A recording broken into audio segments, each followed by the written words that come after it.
Hello guys, is my screen visible? Yes, Soumya, it's visible. Okay.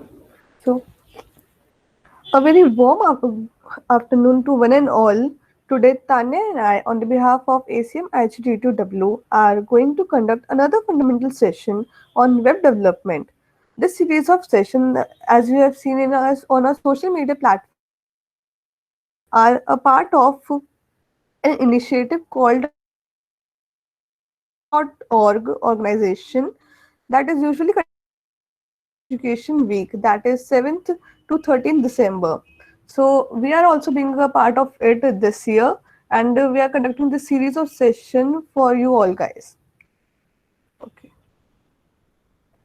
So our today's aim for this session is Introduction to Web Development. For today's session, Tanya Garg, who is MC second year student from IGW. She is also a web core member of different college societies, and she has also contributed to the new college website. And I, Soumya, I'm a third year student from BTech batch of IGW, and I've been a Microsoft Codis mentee this year, and I have started my career by developing a web app using HTML, CSS, and JavaScript only. Yeah, so let's go to our today's session, what all we'll be covering today. So in the beginning, we'll go through the why Hour of Code is conducted by Code.org organization and why is it so important.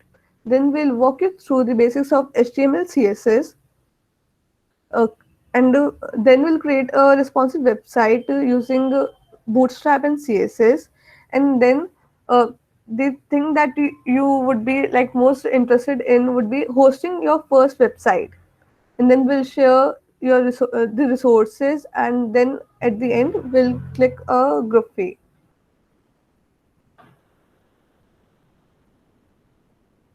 Let me see. Yeah. Okay. Okay. So, introduction to R of Code. R of Code. In R of Code, it is usually conducted throughout the world to bring more students into computer science and to let them know that anyone can code. And why coding is important to you? Can anyone please tell? You can unmute yourself and just say what you feel about coding. Why you want to learn to code?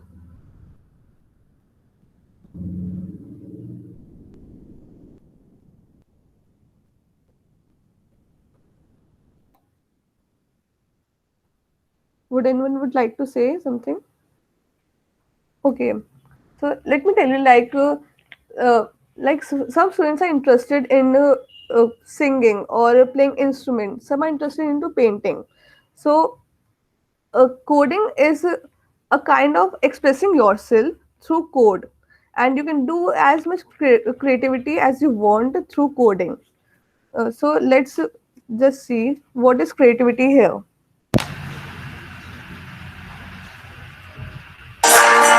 Creativity is how the younger generation will take the latest science and put it together in a way to solve tough problems like climate change and infectious disease. Creativity is showing the world what is unique about you. Creativity is making something out of nothing. Creativity is solving problems the way you like them solved. Creativity is expressing yourself in a way that is uniquely you. Per me la creatività è divertirsi con ciò che non può parlare.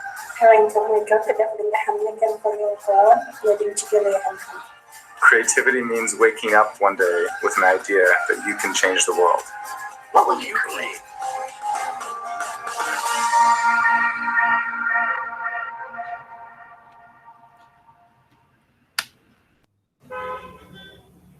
So that would be our question by the end of this session. What you will create after learning HTML, CSS, and Bootstrap. So Code of R, as I've said, it is an initiative which is started as a 1 hour introduction to computer science, and then it expanded to various sessions, which included, which may extend to 1 hour, but its major aim was to introduce or to bring more students into computer science or coding.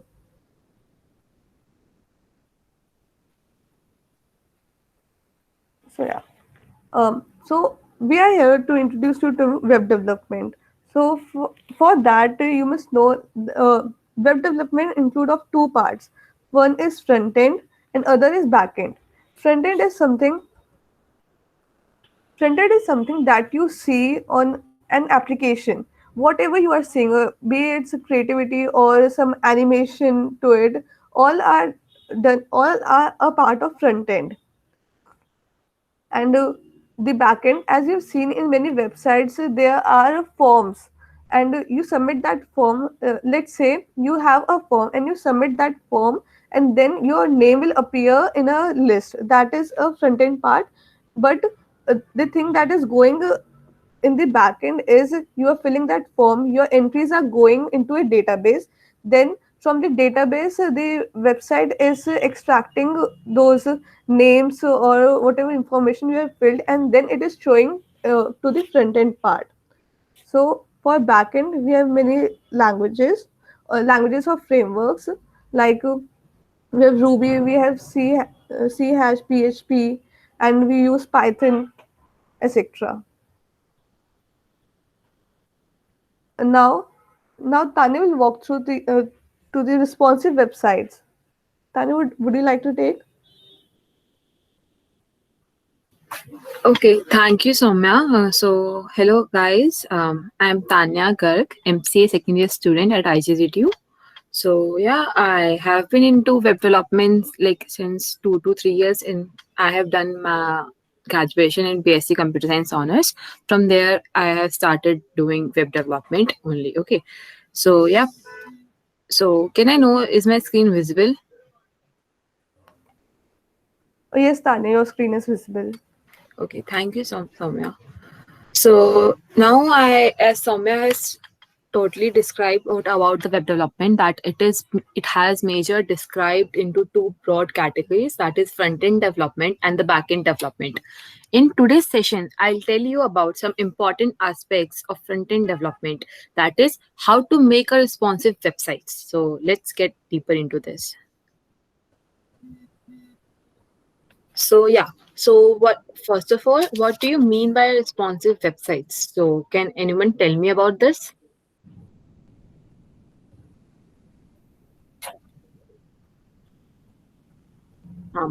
Anyone in chats, or can unmute yourself?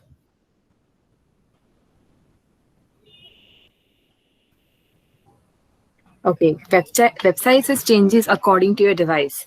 Nice. And then Nidhi Yadav, which can adjust, right? So yeah, basically responsive website is something. Okay, let's move. It's something that creating web pages that look good on all the devices.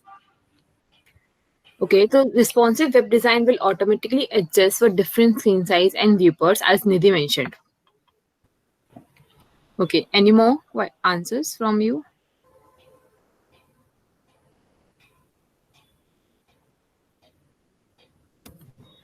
Okay, so let me get ahead. So basically, website is a collection of web pages and related content. And similarly, responsive web page is all about creating web pages that look good on all the devices.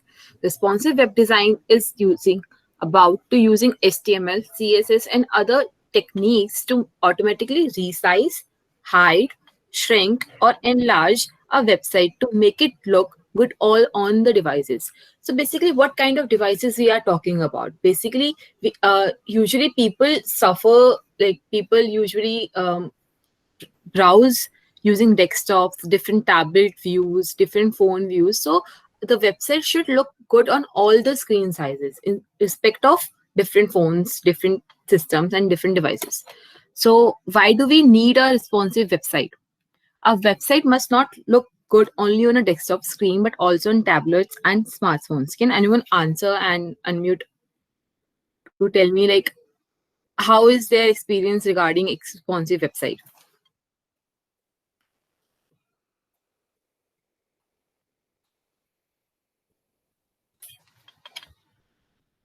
Okay, I'll explain it. So website, basically the increasing usage of the people using mobile phones. Nowadays people usually prefer using mobile phones instead of the desktop screens. So the website should appear to the user as interactive and the good looking, right? So there are different benefits of a responsive website. Some of them are responsive designs adapt to multiple device sizes. So yeah, responsive sites provide a better user experience. It increases the social media reach, right? So now the question arises how we can achieve responsive websites, how we can make the responsive websites, how it looks. So yeah. So first of all, we can see this image. In this image, we can see that there are three different screen sizes. First is a desktop view, second is a tablet view, and third is the phone view. So you can see the same website is looking different in all the screens, and it is also appealing the user. So this is the responsive view. And there are different ways. There are different ways to make a responsive websites. Some of them are media queries, grid view, viewports. So first one is media query. So what you understand by the media query? So can anyone, before going ahead, can anyone tell me like what kind of basic practices you prefer in your daily life to make a responsive websites if you have developed any website so far? You can unmute, guys.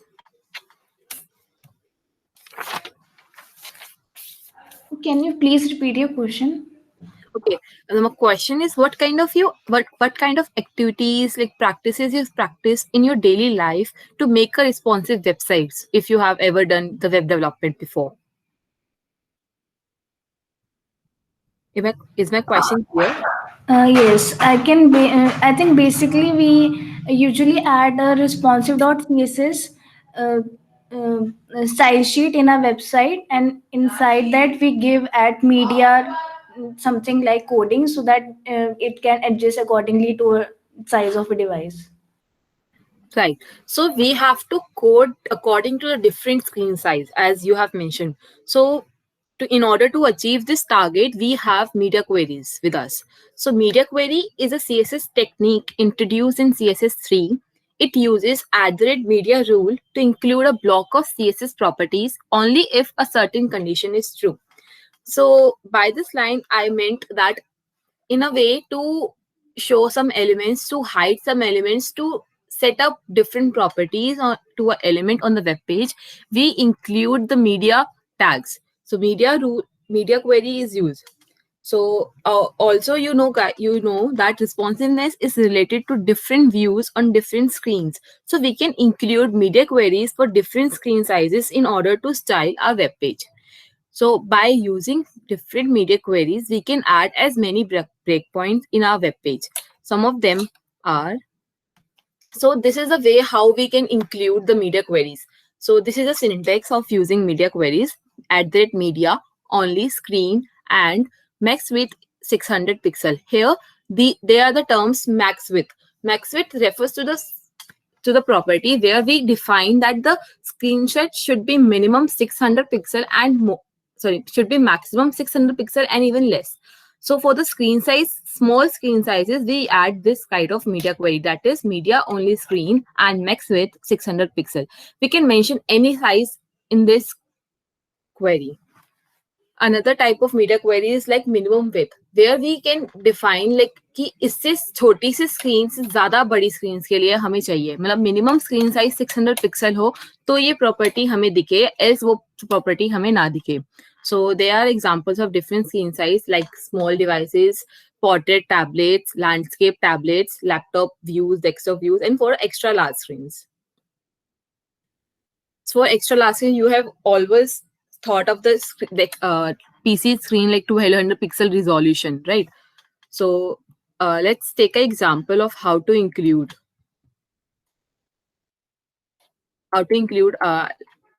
let's take to a hands-on example. So yeah. Okay, so here I have prepared an example for the media query. Here, please ignore the above part. I'll explain it later. First of all, I have written two lines here. That is H2 changing the font size. This example may I show you how we can change the font size and color of an element according to different screen sizes. So yeah, I have created a div exam and the content of the div is example div and given it a class name as example. So now I'll add some media queries to this class to change the color of the example div and the font size of the example div. So in the code, firstly, I have written the div.example. This is the CSS, internal CSS. For the internal CSS, we use style tag and we mention the class name that is dot example. So we have given the background color and the padding. This is the property which will act upon the div example, and two media queries has been used here. First one is media screen and minimum width. Minimum width as defined earlier, I have also told that minimum width is use कि screen का size 600 and उससे ज्यादा होगा तो ये property लगेगी.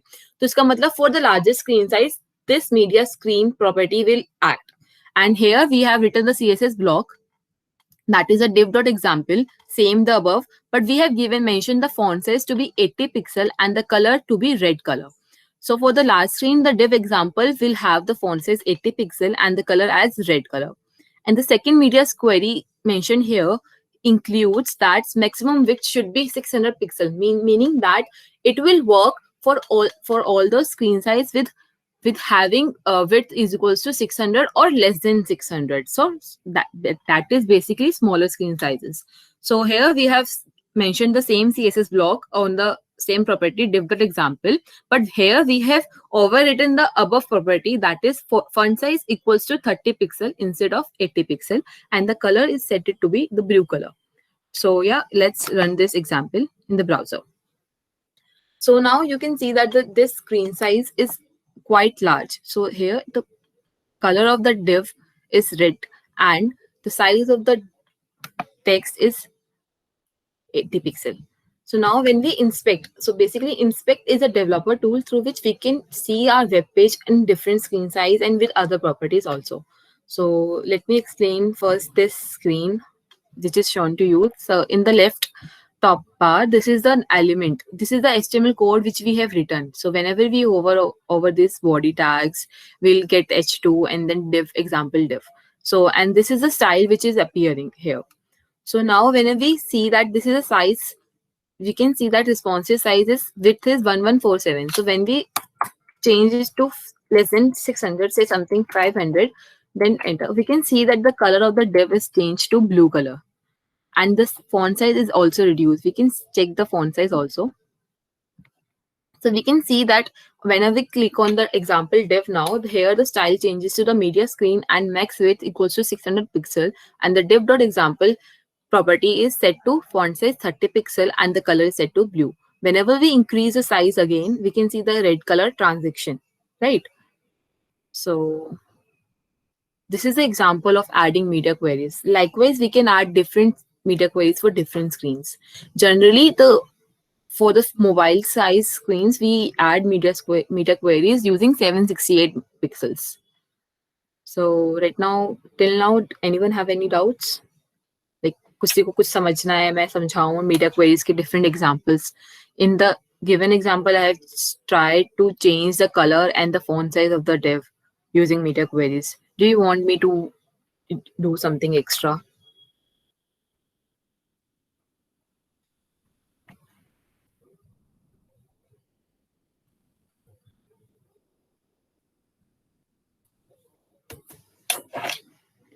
Okay, so let's move ahead with the media query. So this is all about the media queries which we can use to make the screen size our website responsive. So do you have any question like how media queries will help in making the responsive website? Can anyone tell me like जितना मैंने बताया उनको समझ आया है या नहीं आया है? Yes, ma'am. May I? Yeah. Yes. So, okay. Ma'am, as phone has less pixels than our computer, so it will change according to our phones. And then if we want to see on our TV or any bigger screen, it will change, and definitely these devices will have more pixels, and the site will change according to them. The colors, Yes, the elements, the font size will appear bigger. yes. So basically, yeah, media queries are used to define the properties like for different screen sizes. We can mention the different screen sizes as they have shown in the PPT also, that we can see that. So there is, okay, wait, yeah. So in this image, we can see that there are different images: 600, 768, 992, 1200 pixels. These are the different screen sizes. Then we can style our web page using different pixels. So this is a web page, right? So let's move on to next technique to make a responsive website, that is a use of viewport. So what is a viewport? Viewport is a user's visible area of a web page. That is the screen जो आपको दिखती है screen पे, that is a viewport.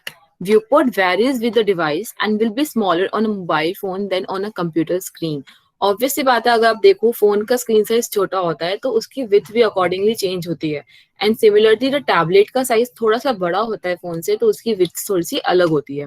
So for the screen size, like अगर मुझे कोई depth image चाहिए जो डेस्कटॉप व्यू में 500 पिक्सल की है, बट फोन का साइज 500 पिक्सल ही नहीं है, I want to get it reduced automatically by using a phone screen size. So for this purpose, HTML5 has introduced a method to let web designers take control over the viewport through the meta tags. So we include these meta tags in our web page to make the width of the elements according to the different screen size on which it is displayed.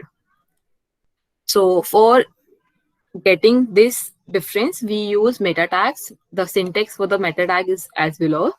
Meta, name equals to viewport, content equals to width equals to device width, initial scale is equals to 1. Here, the two properties has been set in the content. First is width equals to device width. That part sets the width of the page to follow the screen width of the device, which will vary depending on the device. Phone की width अलग होगी, tab की width अलग होगी, and the desktop की width अलग होगी. तो उसके according ये width उसकी set करेगा web page की. So an initial scale equals to 1. आपने देखा होगा some websites have the desktop view even in the phone screen size only. So for those websites, we have to zoom in and zoom out to read the particular statement or the particular section of the website. But for the responsive website, we don't have to zoom in or zoom out anywhere on the screen. It is just that the elements of the web page gets adjusted according to the widths of different screen sizes automatically by using the meta tags.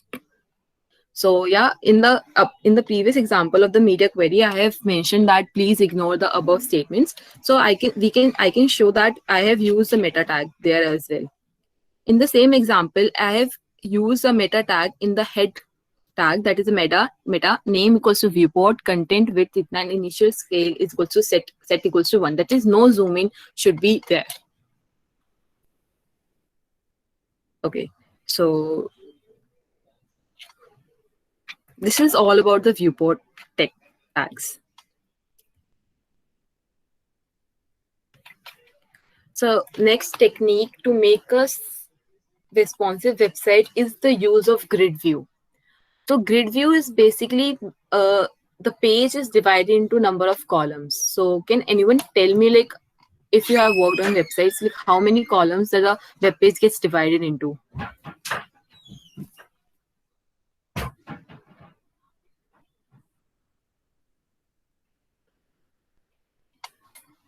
Okay.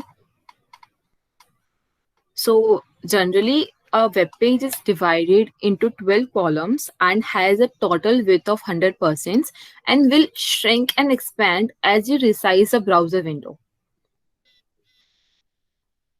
So let me show you what is the grid view. So in this image, you can see that the whole screen has been divided into 12 columns. 1, 2, 3, 4, 5, 6, 7, 8, and so on till 12. So what is the benefit of using grid view? So by the grid view, we can easily allocate our elements on on different sections in the web page. Like we want sometimes we must have three sections on the web page. That is that we can divide our web page into three sections by using 4 columns each. That is 4 columns, 4 columns, 4 columns, and sum is total up to 12. So this is a grid view. And for basically you can see for making so for making a responsive website and using the grid view, we must ensure this property to be set. That is the box sizing property. Do anyone know about the box sizing property? Yeah, right. 12. Sorry guys, I missed the chat. Yeah. Okay, so can anyone tell me about the box sizing property, or should I explain it? Box sizing means like we have padding, we have data and Yes, Soumya. So let me explain it to the audience also. So box sizing property, let me explain it with your example. सबसे पहले अगर आप किसी भी page पे box को inspect करते हैं, like in the same example, I'll inspect this box.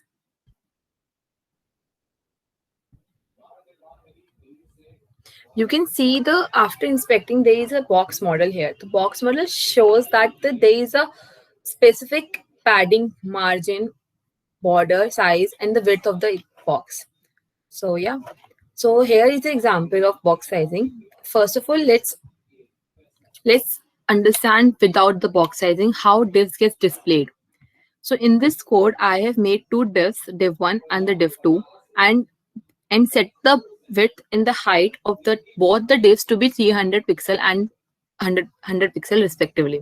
But here I have given a twist that in the first div I have given only the border, that is a 1 pixel, and in div2 I have given extra padding of 20 pixel. So let's see what happens with these two divs. Can anyone tell me like what is this? How क्या ये div दोनों साथ साथ दिखनी चाहिए? क्या ये div बिल्कुल सेम साइज के होने चाहिए? पैडिंग कहाँ पे होगा? Can anyone tell me?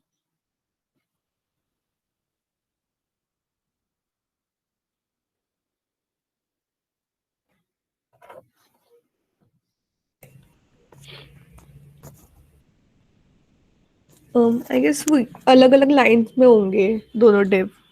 Yes, because these are block elements. So let me show in the browser. So here you can see there are two divs. Div is smaller, width is 300 pixel and height is 100 pixel, and this div is bigger, width is also 300 pixel and height is 100 pixels. Can anyone tell me why? Why this is so? दोनों divs की जब width और height same है तो box की dimensions भी same होनी चाहिए, but why these are not equal? So let me explain. This is because of the padding, extra padding we have given to the div2. Yeah. Tanya Sakshi answered in the chat like padding. Ankur, because we have changed the padding. Nidhi, padding is the space between the content and its border. Okay, great. Sorry guys. Thank you, Soumya. Yeah. So basically padding is the thing that is adding extra to the div to make it look bigger.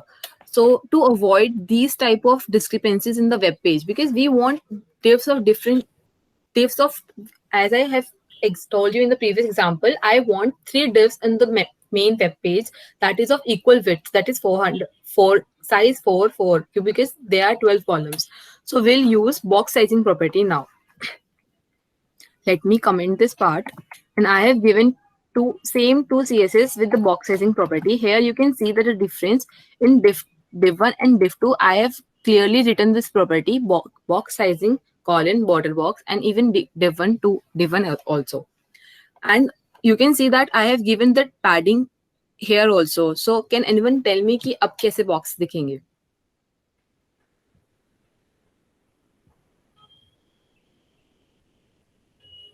Okay, let me show you. Let's again open the browser. Now both the divs looks to be the equal size and the equal width. This is because of the box sizing property. Box sizing property tell the div to take the extra margin, padding, and the box border in the width and the height itself to confine the all the other properties in the box width and height itself. So you can see whenever we inspect this thing, so these are the box, right? So let me hover to this thing. If we hover this to this, we can see that there is a border of 1 pixel. There is no padding. There is a content, and which can be highlighted using blue color, right? And in the second box, we can see that there is border of 1 pixel. There is padding of 20 pixel that is inside the border itself. So box sizing property ensures this thing gets aligned properly, and the contents gets shorter in the smaller width, but the box size remains 300 pixel. So is it clear? Yes, thank you, Nidhi. Thank you so much. So thank you, Sakshi. Okay, so this is the box sizing. So now next we move to responsive images. So everyone must have seen different websites with large images and small images. Sometimes on the phone screen, when we view a website on the phone sizes, the image gets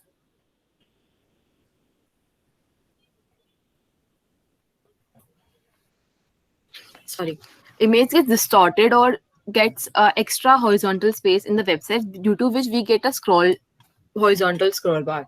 So to avoid these situations, we use different properties to set the images. First is using the width property to auto. Whenever we use a width property and set it to image tag, that is width : auto, the image will be responsive and scale up and down automatically according to the screen size.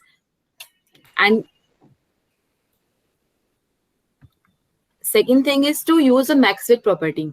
If the max width property is set to 100%, the image will scale down if it has to, but never scale up to be the larger than its original size. अगर हम max width उसकी 100% कर देंगे तो वो अपने size से कभी extra नहीं जाएगी, चाहे वो shrink तो हो जाएगी sometimes smaller screens पे, पर लेकिन वो उससे ज़्यादा नहीं जाएगी, तो वो distort नहीं होगी image. Another way to use responsive images is different images for different devices. Using media query here only, we can set suppose for a page we have set the background image to be some image, but for smaller screen sizes we want some other image to get displayed. We can use media query here also. You can see that for width 400 pixel and larger, we have used this background, and the all over for smaller than 100 pixel we have used another image. This is the way of using media queries to display different images.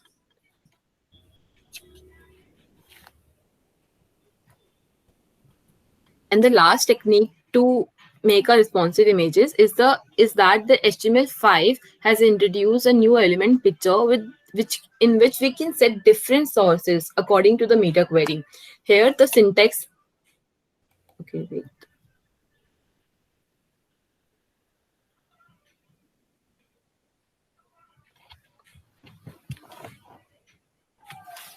So in this syntax is picture, source, source set, and source set is in the attribute source set we set the value of the different images we want, and in the media attribute we set the maximum width should be 400 pixel.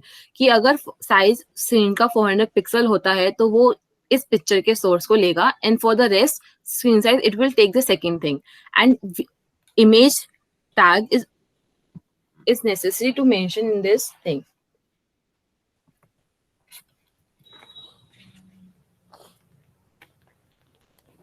So next technique is using responsive text sizes.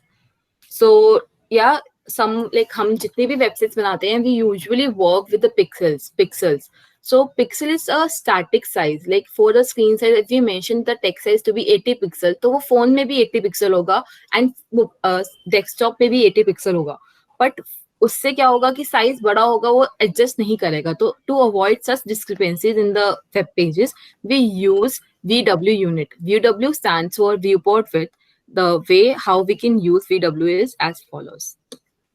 So see, this is the code I have written. In this, I have I have used two tags, H1 and the P tag. For the H1, I have set the style to be font size 10VW. 10VW is 10 view width. And for the P tag, I have set it to be 5VW. And the viewport is a browser window size. जो भी window में हम अपनी web page को देखते हैं browser की, viewport की width उसका साइज लेती है. And 1VW stands for 1% of the viewport width. सो अगर मैं अपना देखूं, मेरी स्क्रीन की विड्थ 50 सेंटीमीटर है और मैं उसकी फॉन्ट साइज को 1 व्यू विड्थ रखती हूं, तो वो उसका साइज लेगा 0.5 सेंटीमीटर. एंड ये अकॉर्डिंगली लार्जर स्क्रीन के लिए भी चेंज हो जाएगा, स्मॉलर स्क्रीन के लिए भी चेंज हो जाएगा. तो हमें टेक्स्ट को बड़ा या छोटा नहीं करना पड़ेगा डिफरेंट स्क्रीन के लिए. तो स्टार्टिंग से अगर हम VW यूज करें तो वो पेज को रिस्पॉन्सिव बनाएगा और टेक्स्ट इजिली क्लियरली विजिबल होगा. समटाइम्स आपने देखा होगा वेबसाइट्स में we have to zoom in और zoom out to view the text clearly and for the better readability. The output of this code will be like कि जो पूरा screen size होगा उसके अकॉर्डिंग 10VW ले लेगा H1 tag and for the P वो अपना 5% ले लेगा. So other than VW unit, we can use some other units also. That these are EM, REM, percentage, and VH. So we can use accordingly. EM stands for MFR unit. It refers to the relative to the parent element. जिसका parent element की width होगी उसके accordingly अपना size को adjust करेगा. और REM में root element जो HTML tag होता है basically main हमारा, उसके accordingly वो अपनी width को adjust करेगा. Percentage is also the parent element. Similarly, we can use VH also. Another technique is hide and show elements using media queries. Can anyone give me an example of how you have used hide and show media queries? Is VW? Yes, it's also work. VW works in internal styling, external linking to the style sheet and the inline also. So I repeat my question. Can anyone tell me like how you have seen the hide and show effect in different websites? Have anyone seen that thing?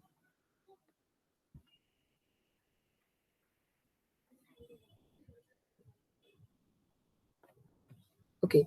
So the major example of this, like अगर आपने देखा हो तो laptop screen पे हम view करते हैं websites को, there is a nav bar, there is a horizontal nav bar, but in the phone screen size we see a toggle button that is a hamburger icon in the left. तो उस चीज के लिए हम media queries use कर सकते हैं because we don't want कि बड़ी फोन की साइज बड़ा नहीं होता है, तो हम उसमें नहीं चाहते कि सारे एलिमेंट्स एक साथ दिखे, तो we hide other elements and show one by one, that is in the vertical manner. So some example of this thing is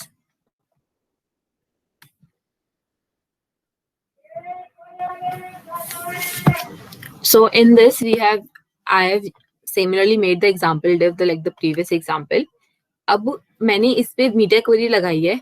media query में क्या किया है, जब उसकी मैक्स विड्थ 600 मतलब 600 या 600 से छोटी हो स्क्रीन साइज, तो मैंने इसका डिस्प्ले नन कर दिया है, तो तब ये डिव नहीं दिखेगा, else it will show. So let's take an example of this thing.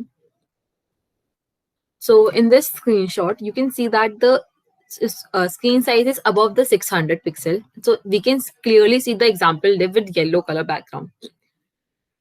But in the screen size smaller than 600, suppose 593, the div element is hidden because I have set it to be display none using media queries.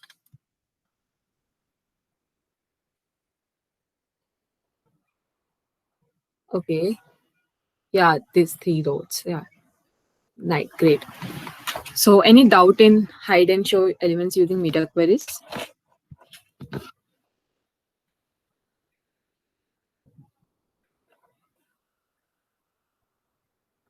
Okay, let's move forward. Another thing is allow for touchscreens. So you have already seen that these days even laptops are shipped with touchscreens. This makes it essential for responsive websites to be designed with both mouse and touchscreen users in mind. If, for example, suppose if you have a form that contains a drop-down menu on a desktop view, for a normal laptop, you will have the click effect. effect. But suppose for the consider styling this form so it is larger and easier to press with the fingertip on the touchscreen devices. Additionally, remember the tiny elements like buttons are very difficult to touch on smartphones. So we can try to implement images, calls to actions, and buttons that display properly on all the screens. So this is all about some techniques through which we can make our websites responsive. So now comes another vast techniques that is most common for us to make a responsive website, that is Bootstrap. So before moving to Bootstrap, do anyone of you have used Bootstrap in your web development? Yes, I have used. Okay. So Bootstrap is the most popular HTML, CSS, and JavaScript framework for developing responsive mobile-first websites. So Bootstrap is a free front-end framework for faster and easier web development. Bootstrap includes HTML and CSS-based design templates for typography, forms, buttons, tables, navigations, modals, image carousels, and many other, as well as optional JavaScript plugins. So basically Bootstrap क्या है? Bootstrap एक framework है जिसके अंदर already predefined CSS है जो हम use करते हैं using different class names. Already pre defined class names है, हम उनको अपने टैग्स के अंदर डालते हैं एंड देन ऑटोमेटिकली जो उसके अंदर प्रॉपर्टीज डिफाइंड होती है वो हमारे पेज पे आती है. So we don't have to do much efforts to make a responsive websites. वो ऑलरेडी बूटस्ट्रैप की फ्रेमवर्क के अंदर इनबिल्ट आती है. तो Bootstrap gives you the ability to easily create responsive designs, as I've mentioned. So how to include a Bootstrap framework in our website? So we can include these 3 links in our web page in the head tag, that is Bootstrap CDN links. First one is the bootstrap min.css. You can see the last thing. And in the jQuery, we can in Bootstrap there is also a jQuery plugin. For that we have to include second script and then third script for the JavaScript purpose. So besides these are the links that we have to use for the internet purpose. But we can download these files from the internet and directly link it to the web page using style tag जो हम use करते हैं link से style sheet को जैसे link करते हैं normal CSS को, वैसे ही हम इनको download करके similarly fashion में link कर सकते हैं. So I won't go in deeper into Bootstrap, but I want to explain you some important properties of the Bootstrap that are most common in use. So some of them are the container property and the grid system. So for firstly container, Bootstrap requires a containing element to wrap site contents. कुछ भी sites में अगर हम डालते हैं, there is something that contains the elements. कुछ भी होगा, वो box होगा, चाहे वो square होगा, चाहे वो rectangle होगा, चाहे वो circle होगा, but that should be a container. So for different in Bootstrap, there are 2 container classes to choose from. First one is container class itself, and the second one is container fluid. Container class provides a responsive fix with container. इसमें क्या होता है, container class के अंदर predefined एक class होती है dot container, हम उसको use करते हैं. इसके अंदर right और left से already padding given होती है, padding and the margin. And container fluid में नहीं होती है. जैसे अगर पूरा वेब पेज हमारा ये है तो कंटेनर जो होगा वो अपने लेफ्ट और राइट में सम स्पेस छोड़ देगा एंड बीच से स्टार्ट करेगा कंटेंट को. But in the container fluid वो लेफ्ट और राइट में कुछ भी नहीं स्किप करेगा, it will occupy the full screen width. So these are the 2 types of containers which are used in the Bootstrap. So yeah, and second most important property of the Bootstrap is the grid system. Like earlier I have told you how the grid system works in the websites. We have divided the web page into 12 columns. Similarly, Bootstrap has divided the website into 12 columns and given its properties. So Bootstrap have defined different classes, grid classes to use. We can use for different screens. These are XS. XS is extra small, used for phone screens less than 768 pixel width. Basically 768 pixel width is the size of the phone, normal phone size. So उससे छोटी screen size के लिए हम generally columns को access करके divide करते हैं. फिर SM second class is the SM small for tablet screen size equal to और ग्रेटर देन 768 पिक्सल वाइड, मतलब इक्वल थोड़ा थोड़ा इससे चलता है. And then third class is medium MD, that stands for MD, for greater than 992 pixel widths. And the last one is the LG, that is large, for laptops and desktop screens equal to or greater than 1200 pixel width. So example of how to use grid systems in a Bootstrap, by including all the previous three links in the head tag, we use this property. There is a row. रो तो सबको पता है, एक horizontal रो होता है. उस row के अंदर we want the content to be divided into 3 columns. तो हमने 3 इक्वल कॉलम्स में किया है, तो 12 कॉलम्स होंगे, तो इसलिए हर एक कॉलम का साइज आएगा 4. तो how we define this class name is column, that is col -sm-4.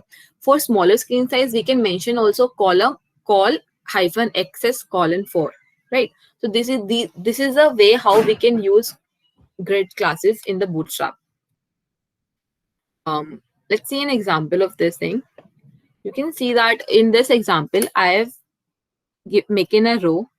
First of all, I have drawn a div that is class equals to container fluid. Container fluid I have shown previously also that it has no left and right padding margin. उसमें left से right से कुछ नहीं होता है. It occupies the full width of the screen. Then I have written h1 and the p tag and the p tag, and again div with class row. Row stands for the complete horizontal screen. जितना container fluid के अंदर आएगा, उस row को हमने 3 columns में divide कर दिया of equal width. And different style दिया है हमने हर एक div को, एक को different color दिया है तीनों को. So we can see. So output of this thing is like छोटी for this. अगर हम बड़ी स्क्रीन पे देखें तो हमारा जो रो है, if you can see that there are 3 columns, column SM4 first, column SF4 second and column SF4 third. अगर हम इसको छोटी स्क्रीन साइज पे देखेंगे,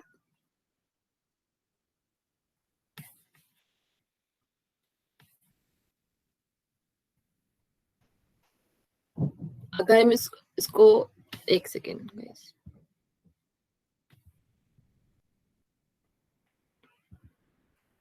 for the smaller screen sizes, we can see that columns vertically align हो गए अपने आप, for where the screen is less than 768 pixels. क्योंकि अभी जब मैंने आपको classes mention करी थी, तो वहाँ पे it is written that SM is used for screen equal to or greater than 768. 768 से छोटी स्क्रीन जब भी होगी वो वर्टिकली अलाइन कर देंगे कॉलम्स को, वो इक्वली स्क्रीन को डिवाइड नहीं करेगा डिफरेंट कॉलम्स में. तो this way we can see the responsive websites. Like phone के अंदर अगर हम लैपटॉप में 3 डिविजन्स देखते हैं, तो फोन के अंदर वी वांट कि एक टाइम पे एक ही डिवीजन दिखे, तो इसके लिए हम डिफरेंट बूटस्ट्रैप क्लासेस को यूज कर सकते हैं. If you want me to draw this example, I can show this example as well. So this is the same example. Let's run on the browser. So अगर मैं इसको inspect करके दिखाती हूँ आपको, सॉरी, तो अगर मैं इस स्क्रीन साइज को अकॉर्डिंगली शिफ्ट करूंगी, तो आप देख रहे हो एकदम से वो वर्टिकली अलाइन हो गया. For larger screen size it's normal.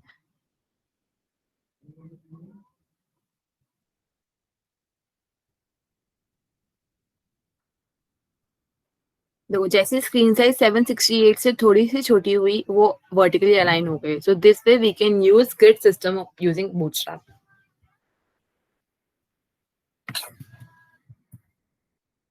So I guess सबको क्लियर हुआ होगा how we can make a responsive website using different techniques. So do you have any doubts till now, like how to make a responsive websites?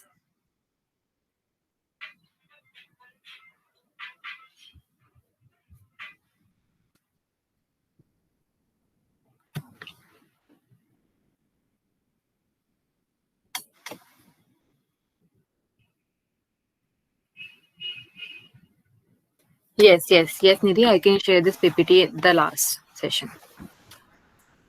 Yeah, we'll share all the resources by emailing you.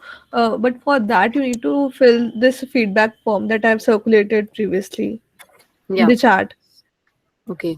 So if you have any doubts in the Bootstrap, I can explain you the further elements in the Bootstrap, quite give you a brief over the elements defined in the Bootstrap. Some of these are, is my screen visible now? Yeah. Yes, Tanya. Okay. So you can go to the W3 Schools website, and there it is a vast tutorial of the Bootstrap 3 with different elements. Likewise, I have explained the grid basics. Like the rows is divided into 12 columns. If you count the first row, it will sum up to 12. If you count the second row, span 4, span 4, span 4, it will still count up to 12. If you count the third row, that is span 4 and the span 8, total sum is always 12, will always be 12. We can divide in any ratio. It depends on the website's requirement. जो हमें चाहिए, जैसे हमें display करवाना है. Sometimes we want कि पूरा screen size हो, तो we can define it span 12. But sometimes हम चाहते हैं कि half हो, तो span 6 and span 6, and then different ratios, right? So there are different classes. Bootstrap also defines some classes for the responsive images, like image rounded. Whenever we mention the class name as image rounded, वो अपने आप rounded image कर देगा, circle भी करेगा, thumbnail की तरह भी करेगा. तो these are the different properties we can use in our web page to make a responsive website. So yeah, these are the things you can go through and learn a lot from these websites. So yeah, that's it from my side. Soumya, can you lead the meeting? Yeah, sure. Okay, you need to stop the presentation.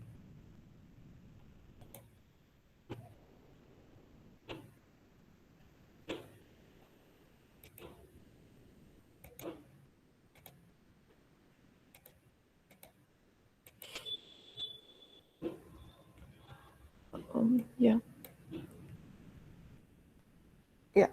So now I'll walk you through wait.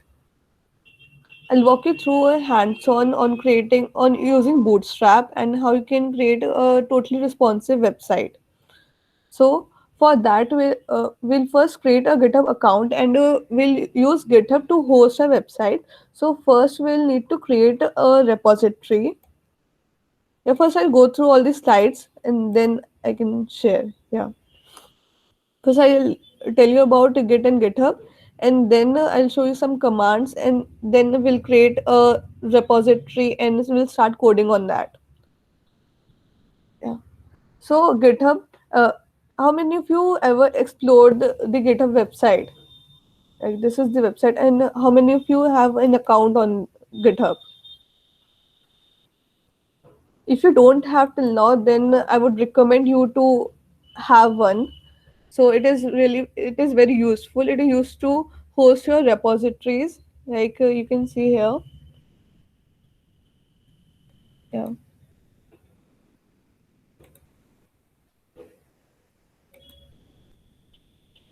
You can create repositories. You can create repositories on GitHub, and you host these repositories. And there's a way you can create your own website only through a repository. So, what GitHub does, like say I have made a project and I have hosted that on GitHub. So if you want to add some more features to it, to the already existing repository, then you'll first fork that repository into your own profile, and then you'll clone it, and it will through cloning you will get that code into your system, and then you'll perform some of the features. So you'll add those features, and then you will commit those features, and then you will push those features to the already existing website, to the already existing repository. And then if I like your features, I'll pull them, and I'll merge it into my repository. So at the end, what will happen in my repository, your features will be added. So that's how we do collaborative coding through GitHub. And also, it is very much useful to use Git and GitHub in a hackathon. Like there, you have a team and you need to code. Everyone have to code at the same moment. So I would highly recommend I will highly recommend you to use GitHub for that purpose, because I've seen many students like sharing code through emailing the source files, which is not very good as a coder. So create a GitHub account, and then yeah, And then yeah, so how we use GitHub. We need to make a GitHub account. So create a GitHub account, and then I'll walk you through how to create a repository. You need to fill all the details like your repository name. Then you need to clone that repository into your system. Cloning means like you have created a repository, then you want it into your system, into your laptop, to start coding on that. That is meant by clone. And then you will start coding into that, you will save it, and then you'll add all the changes to your repository locally. मतलब in your system only. You will just tell, there's a software called Git that sees what all changes you are doing. So for like at the end, when you need, like I've done all the changes, I want to push them, or I want to show them to the other person through GitHub. So you will add all those changes, you will add those file where you have changed. then then you will make a commit. Commit means okay, my changes are confirmed, and now I have packed all the changes. Then you push. By push you meant like all the changes that you have done are into your system, but you want other people to see those changes, so you push them into GitHub. So that is the general workflow that people use. Yeah, here are some common Git command. So yeah, I'll be doing all of them in front of you. First is the clone command, git clone, then URL. So you can get this URL through GitHub only, and then you start coding into the repository. Through clone, you will get it locally into your system. Then you'll start coding into them. Then, then at the end, when you have changed everything, then you will do a git add stage file. You will, yeah. So there are two ways to uh, add all the changes: git add dot and git add file name.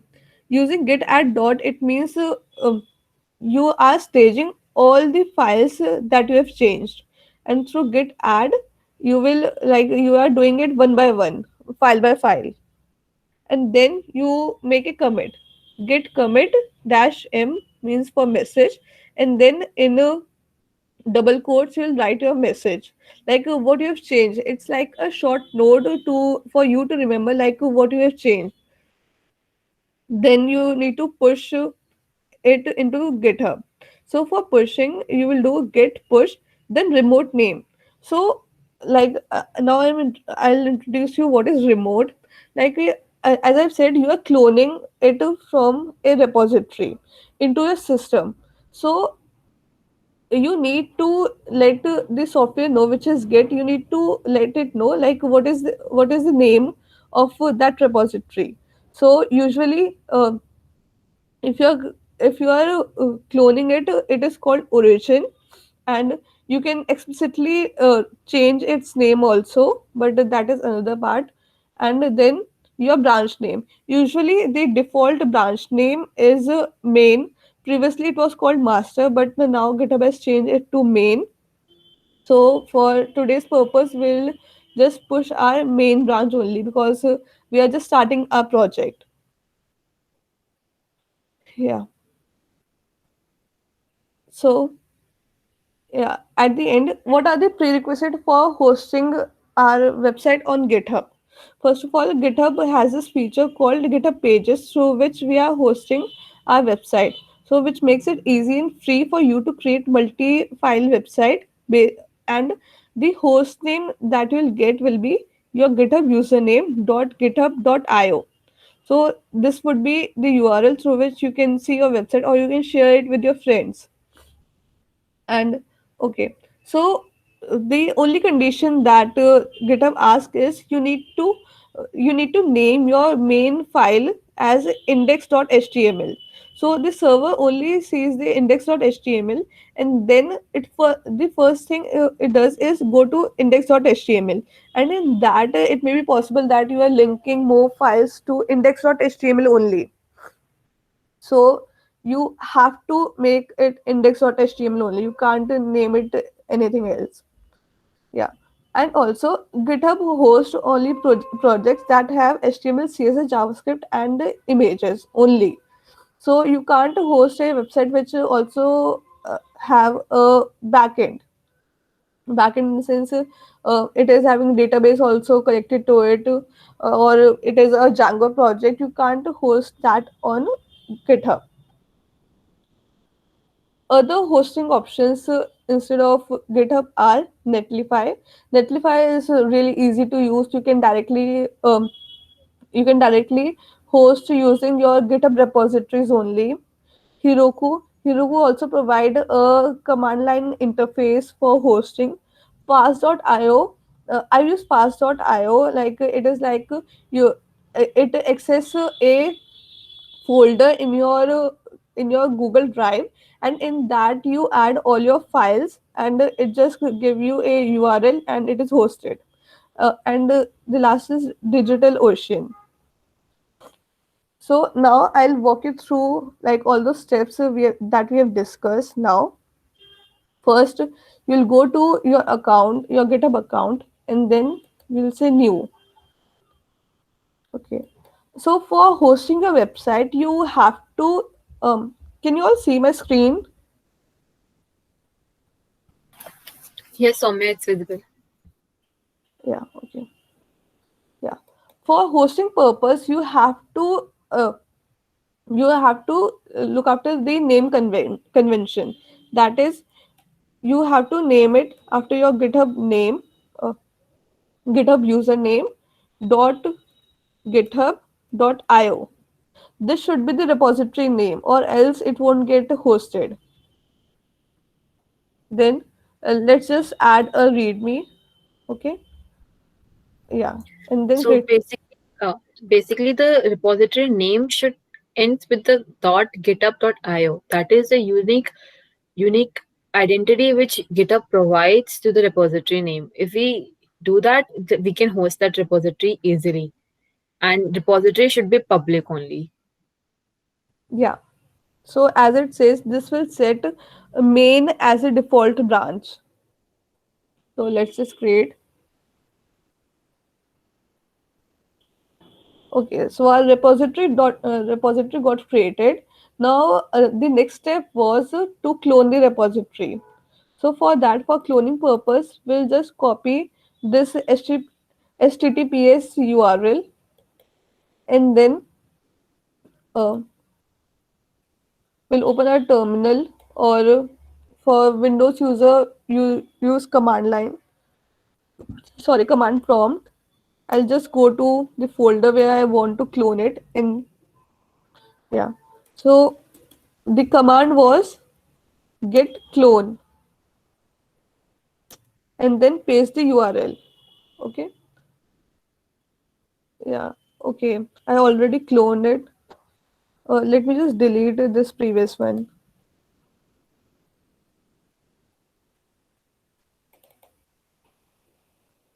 Yeah. Let me just try it again. Yeah, it is getting cloned. Yeah. So then go inside that folder. These are the Linux command. You can simply do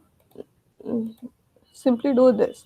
Like this is the folder that you cloned, the directory, and then you say open with Visual Studio Code, which is a text editor.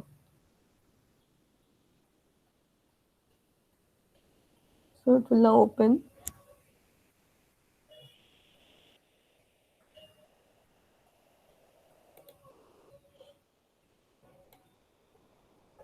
Yeah. So it got open. So as there was a prerequisite that the naming convention of our initial file, so that was index.html. So as I said, we'll use Bootstrap for this purpose. So Bootstrap provider, you can see on the Bootstrap website in the getting started, if you'll see, like Bootstrap is really fast, so it is really helpful for hackathon purpose.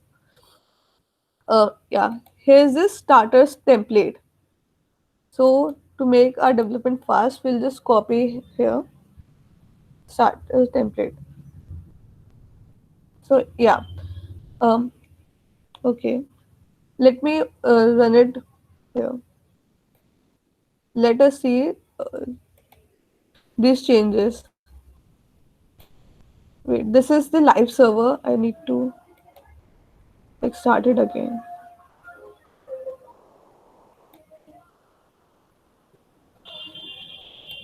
Wait.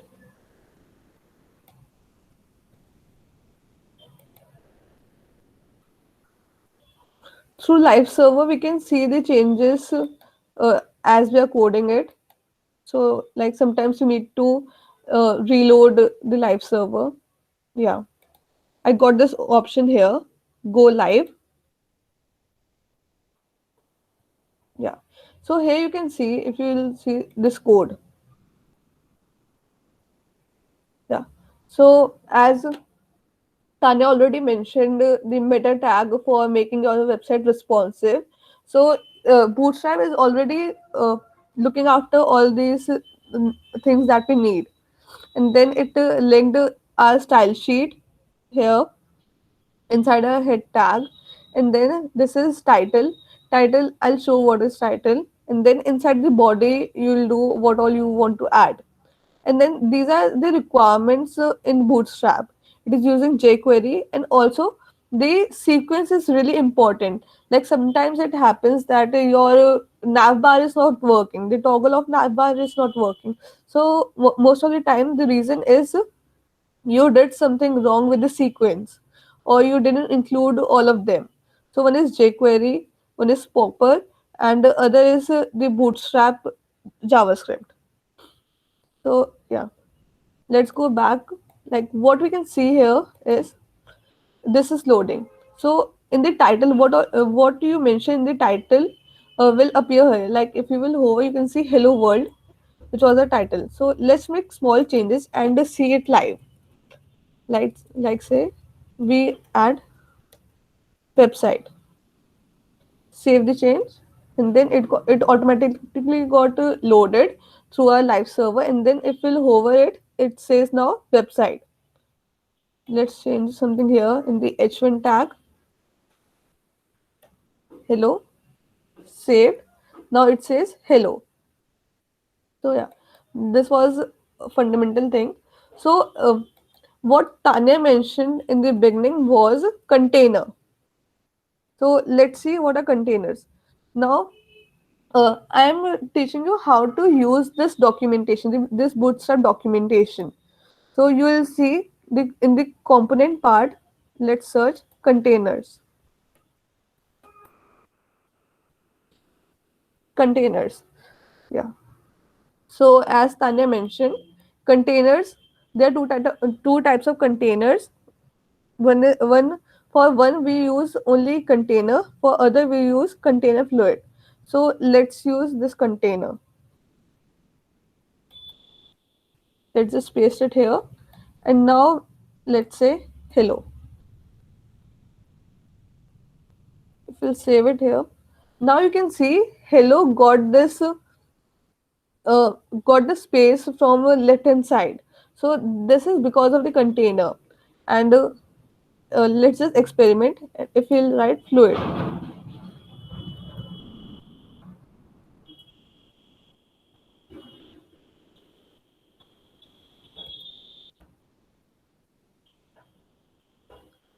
if you do this, we can see we get hello with a less distance from left hand side. So let's just stick with container. So let me ask you, what is the first thing that you see in a website? What is the at the topmost?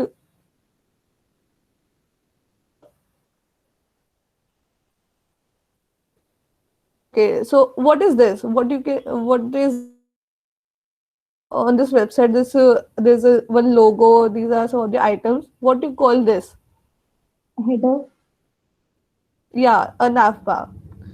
So let's just say navbar. We want to add a navbar.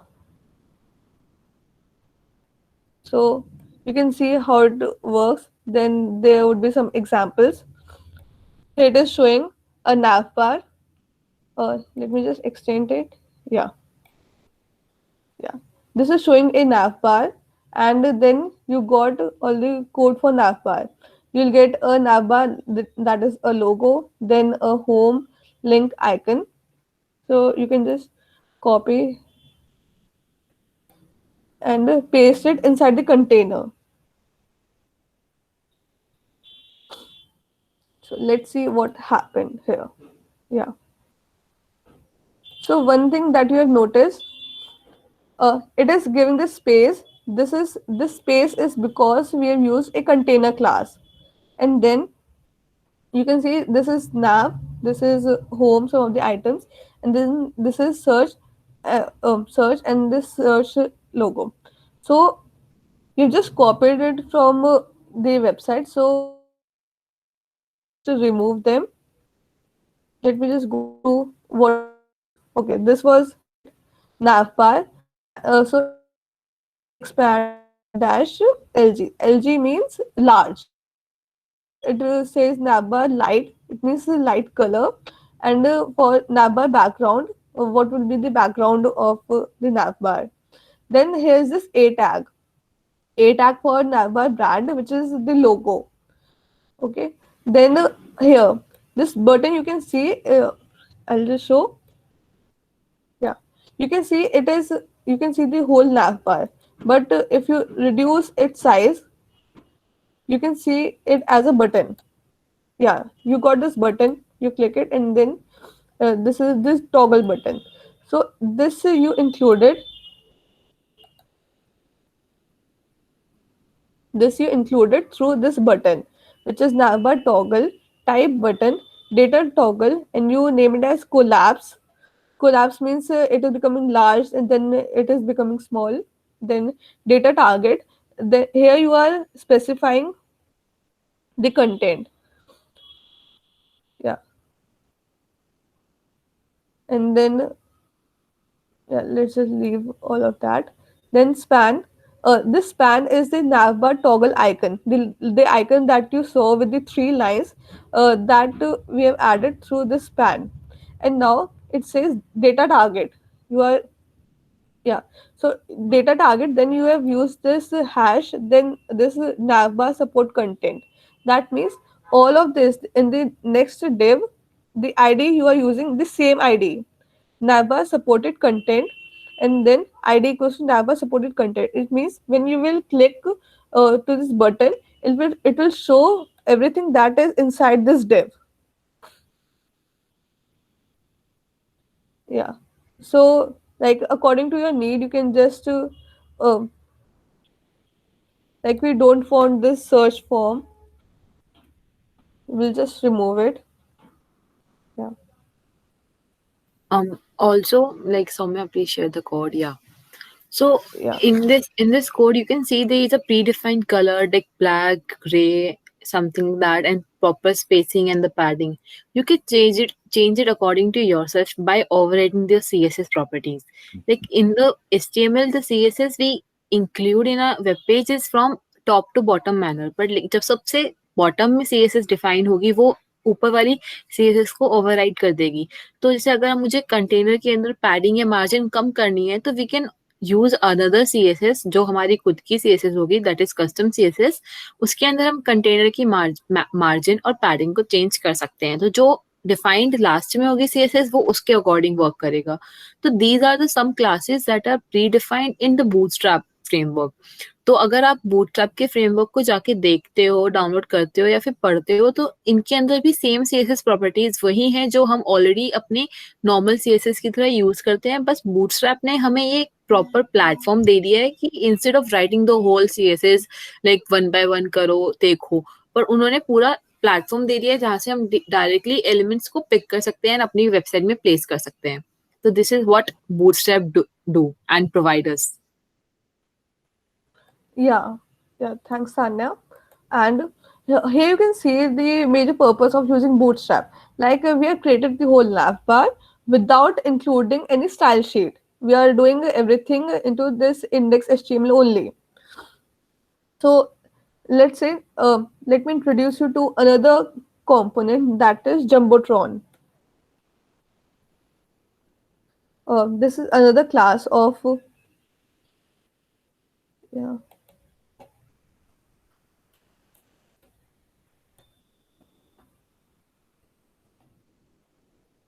yeah. So what is Jumbotron? Jumbotron is like a main part of a website. Like in your landing page, the first thing, the biggest thing that you can see, the most, the thing that you want to emphasize more, you can add it into the Jumbotron. Like if you are making a website that has a purpose, like it is doing some social work, so you can add those things into the Jumbotron. Let me just show like how it will see. There are like two type of jumbotron. One is the fluid jumbotron, and another one is the container jumbotron, the simple jumbotron. Yeah. So if you will just copy it and you will just paste it here. So inside this body, yeah. Uh, Let me see. After the nav bar, you are including this jumbotron.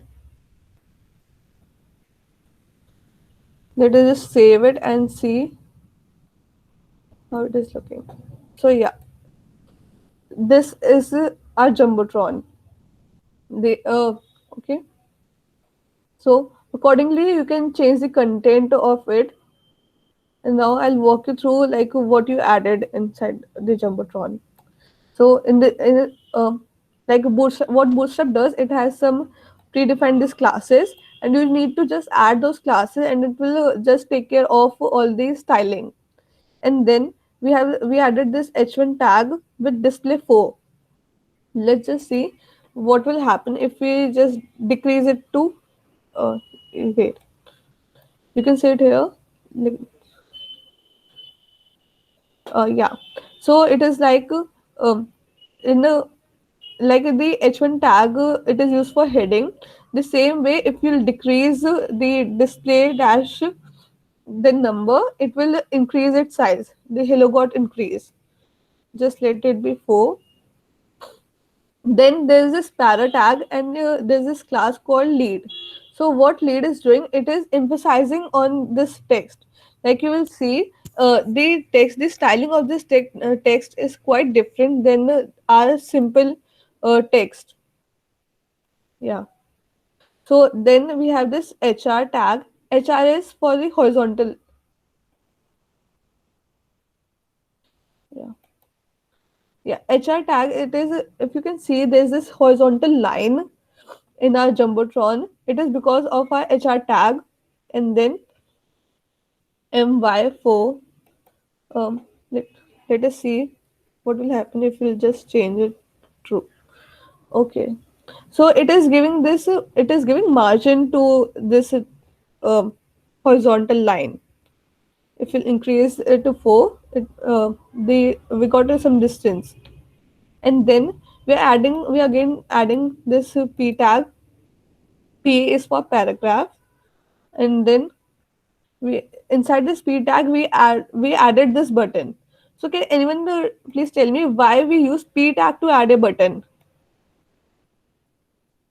Like we could just simply write this button. Let me just show you like what will happen if we just remove this p tag. Okay.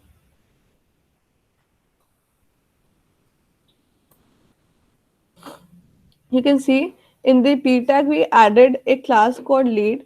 So only this the learn more the typography of learn more has changed because of the lead. What lead does, it emphasizes the content, so it changes the text. Yeah. Also it gives some of the distance here beneath the button. So next what we'll go through is like Tanya explained, will the bootstrap grid. Okay, so Can anyone please tell what was the class that you used for grid system in Bootstrap?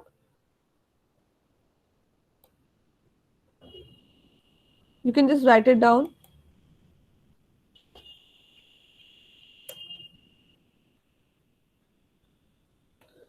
What class name I should mention here?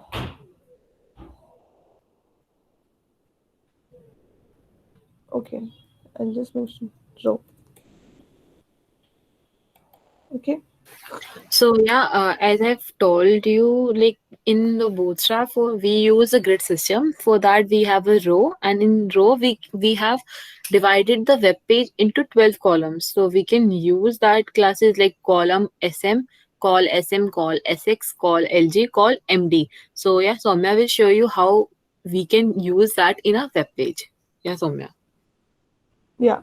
So we introduce a row, and then in a row, like a row is a horizontal thing, then we will add 3 columns to it.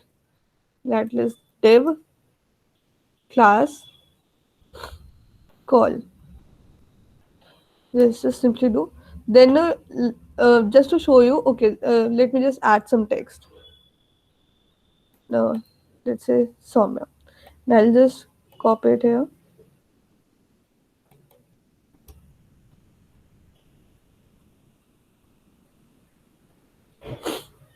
So you can see, I added 3 columns to it, and it itself got distributed in the same line. Also, So like we can mention the size, like call hyphen SM hyphen 4. yeah, yeah. So as Tanya told, like our web page is distributed into 12 columns. So we can just divide those columns into 3 parts. So we'll just do. Let's say we use 4. Just SM hyphen okay. call hyphen SM hyphen 3. Yeah. Yeah. So let the second one be as it is. It will get auto adjusted. Let okay. So let's just think what will happen. Here we have used 3. Here we have used 3. Total is 6, and the whole total was 12. So this mid one will take 6 columns. Let's just save. Yeah. So if you will inspect it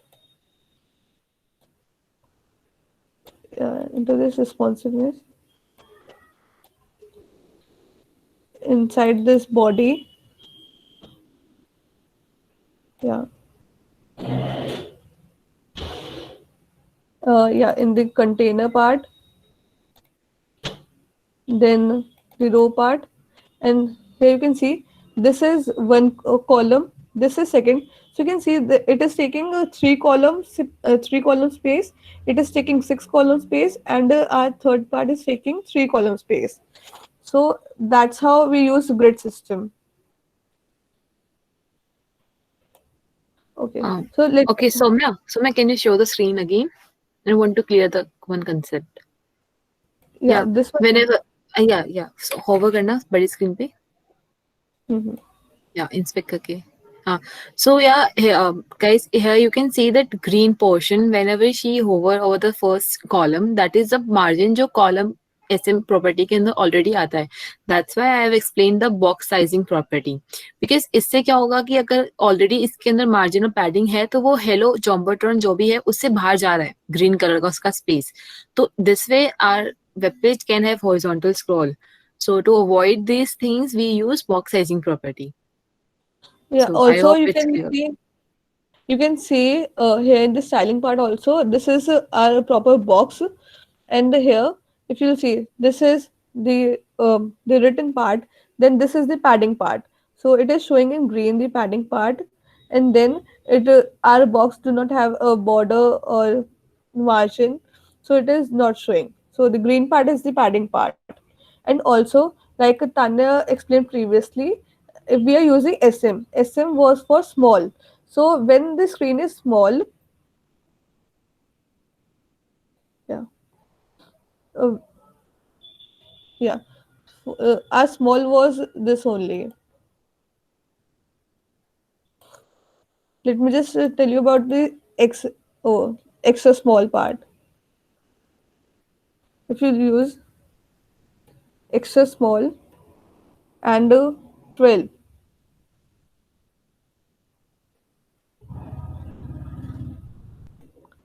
it will automatically take the whole size.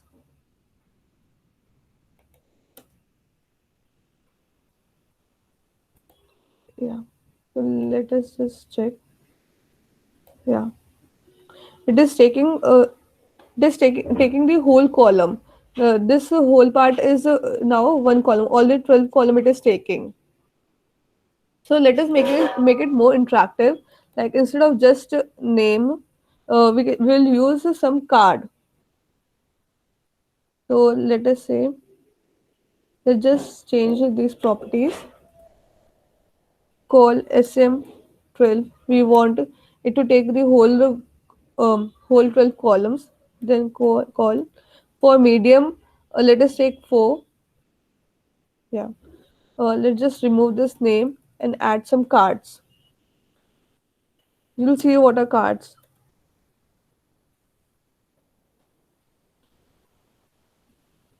Um, yeah, the cards. Okay, so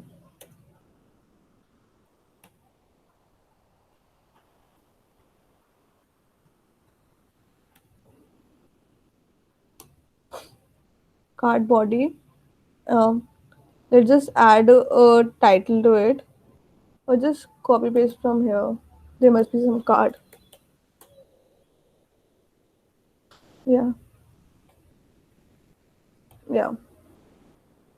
You can just copy it from here. Card. Yeah, this part. Just paste it. We don't need this image one. Okay, let's just save it, and then just make it 3.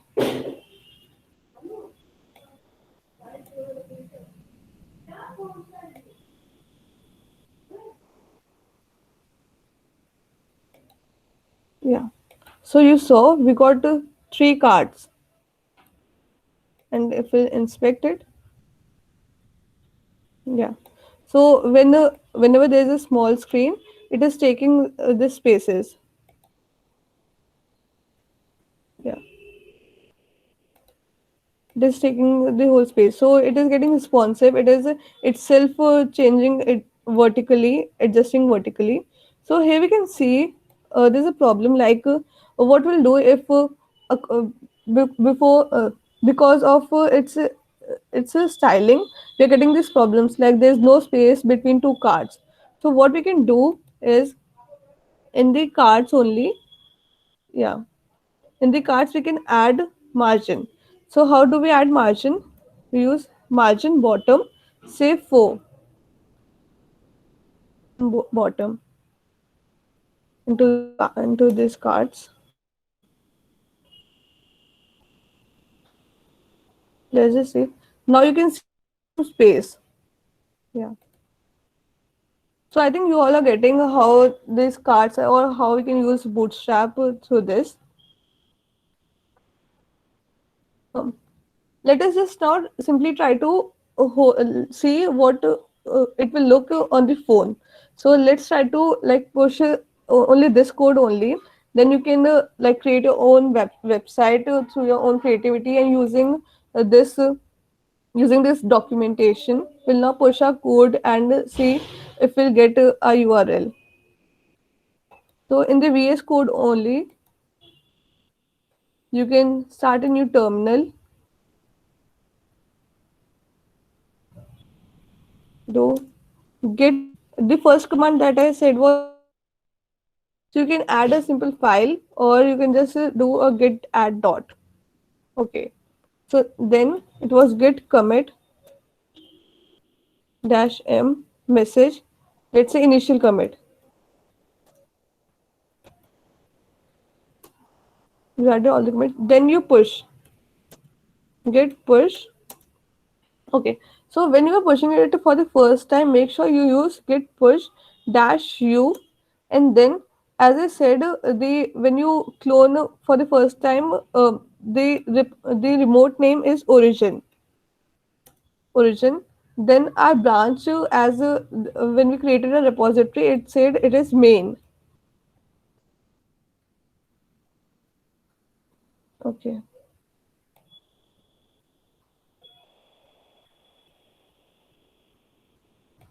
let me just continue with it. Yeah.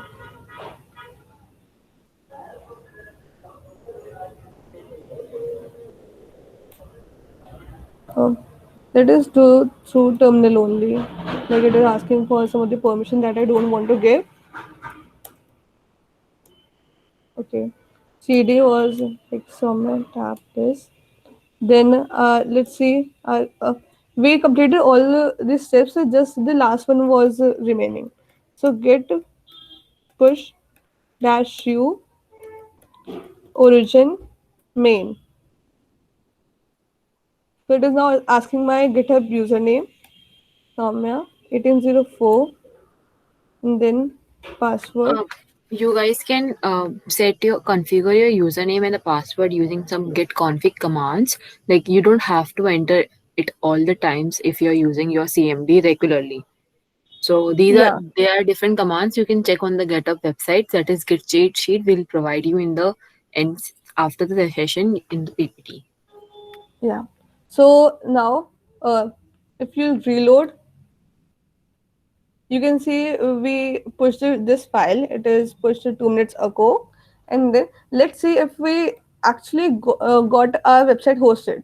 So I'll go to this. So you can see I got this username. We got this username. We have created this, and you can share it with your friends, with the username Soumya, your GitHub username .github.io. I would like to share it with you in the chat so you can check on your phone also. Yeah, you can see.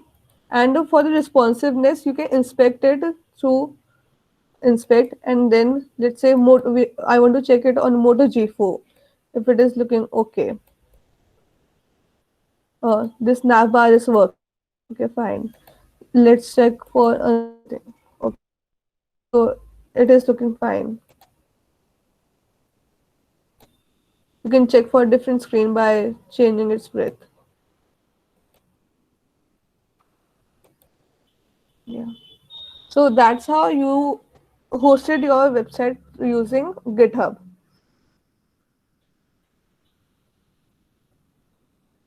Okay, so that brings you to the end of our session. And these are some of the resources.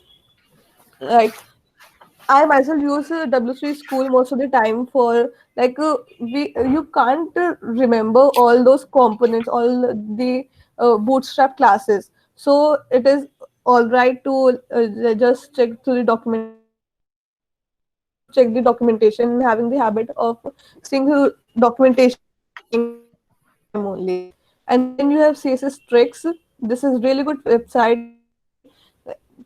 You can check many resources in it. There's a very good resource for Flexbox that you can see from CSS tricks. Then this YouTube channel for all the CSS related thing, I find this online tutorial the best channel till now, and it uses really creative stuffs.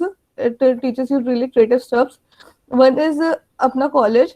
It is just started, but I do believe that Aman Datwal would be doing great in this tutorial. And then one is Clever Programmers. I really like this channel because their way of teaching is really good. Then we provided you the cheat sheet for Git commands. Today, I just shown you 5 or 6 Git commands, but there are more to it. You can configure your Git. You can work on open source through more commands. Tanya, would you like to add something?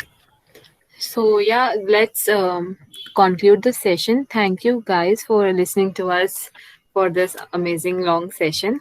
So this comes to an end for the ACM chapter Hour of Code as well. Like we have organized 1 week hour of code sessions daily on different topics from web hacking to ML to deep learning and to many more sessions, concluding with the web development sessions.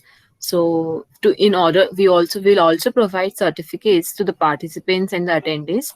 So, if you want to get the certificate, do fill the feedback form. Soumya, please share the feedback form again in the chat box so that people, Yeah. those who have missed the. So do fill the feedback form and do let us know about your feedbacks. So we will be highly Also, I would motivated. we Yeah. would highly encourage you to add your suggestions, like what all type of sessions you want us to conduct in future. If you have any idea for sessions, or if you want another series, or you want a you can just add everything into your feedback. Yes. Thank you, guys. We're really glad to conduct more sessions. Do give us a feedback of how we gave the session today, and do let us know about the improvements. Thank you. Yeah, Uh, thank you so much. Thank you. Uh, let's wait for 5 minutes, then we can. If anyone have any doubts, can ask.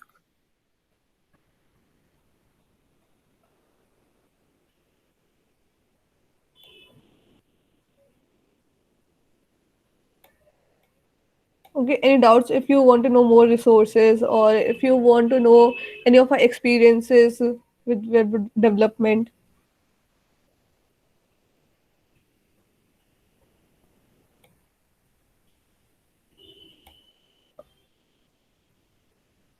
uh, yeah, Tanya, I think we can close this session. Okay, Annie, you will get your certificate by the end of this week or next. We'll try to provide you the certificate as soon as possible.